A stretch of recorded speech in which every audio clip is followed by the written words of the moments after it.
Bismillahirrahmanirrahim. Assalamualaikum warahmatullahi wabarakatuh. Hadirin yang budiman, yang insyaallah senantiasa diberkahi dan dirahmati Allah Subhanahu wa taala. Alhamdulillah wa syukrulillah ala ni'matillah.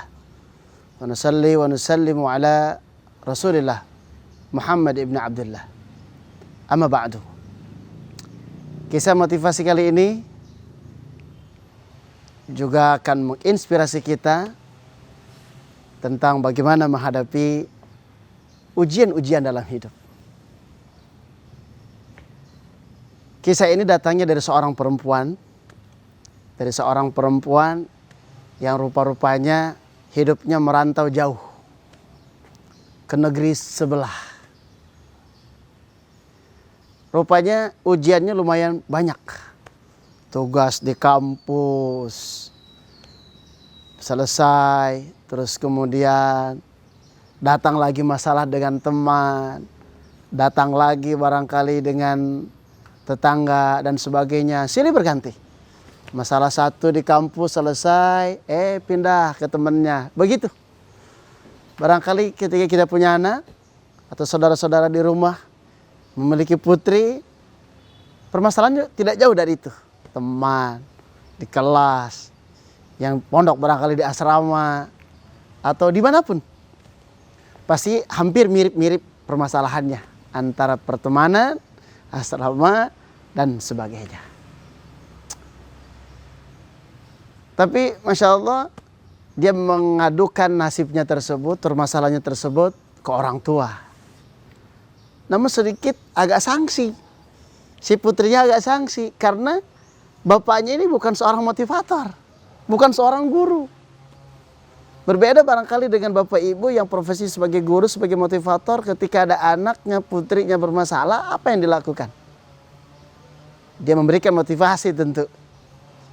Tapi subhanallah, bijaksananya juga luar biasa. Seorang koki tersebut ternyata juga punya andil di dalam memotivasi putrinya.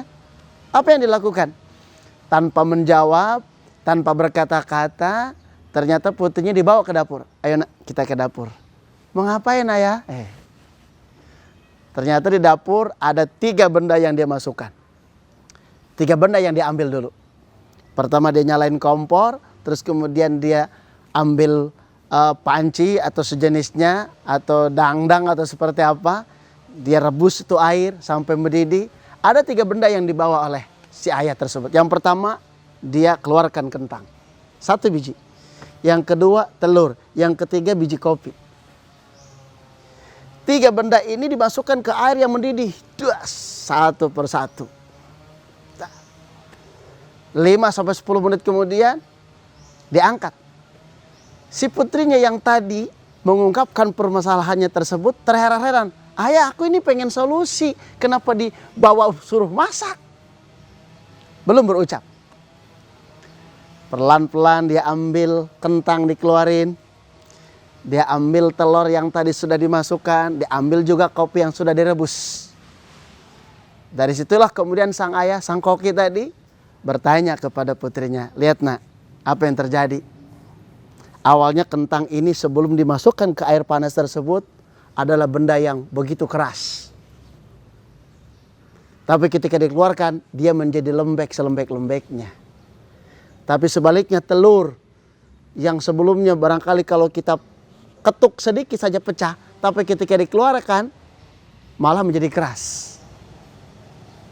Atau setengah keras, atau tidak gampang pecah. Sebaliknya kopi, emang awalnya keras, dimasukkan ke air mendidih pun dikeluarkan, tetap menjadi keras. Apa masalahnya nak? Apa maksudnya dari ini semua?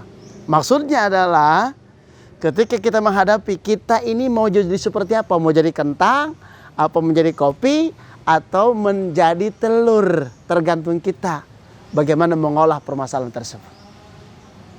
Barulah paham si putri tersebut. Oh, mengerti. Jadi kita minimal seperti telur lah. Dia rapuh ketika masih belum matang.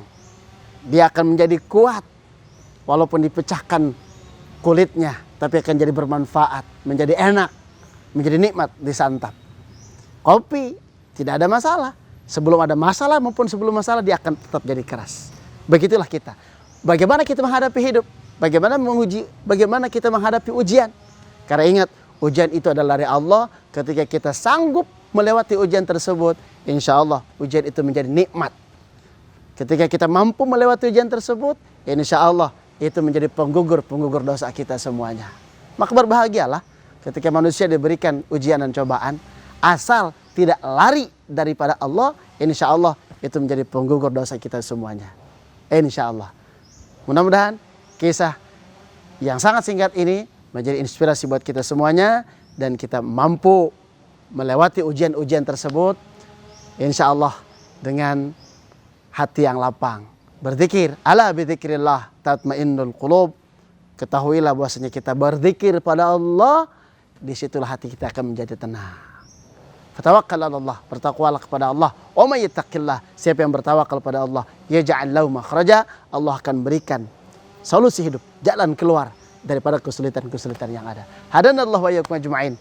Wassalamualaikum warahmatullahi wabarakatuh.